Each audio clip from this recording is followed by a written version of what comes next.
బాలకృష్ణలో స్వతహాగా ఉండే దర్పం దర్జా ఆయన పోషించే పాత్రల్లో అప్పుడప్పుడు కనిపిస్తుంటుంది.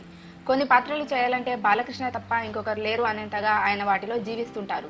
పొగరు నా ఒంట్లో ఉంటుంది, హీరోయిజం నా ఇంట్లో ఉంటుంది అనే డైలాగ్ బాలయ్యకైతే యాప్ట్ అన్నట్టుగా ఆయన బాడీ లాంగ్వేజ్ ఉంటుంది.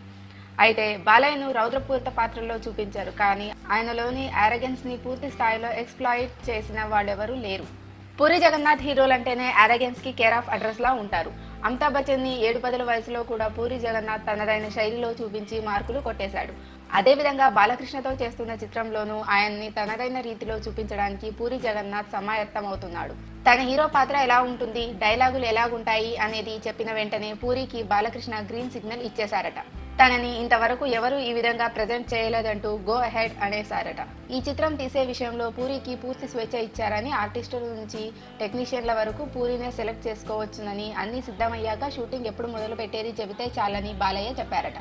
కనుక పూరి కాస్టింగ్ కాల్ విషయంలో బాలకృష్ణ అప్సెట్ అయ్యారనే వదంతులను నమ్మనవసరం లేదన్నమాట.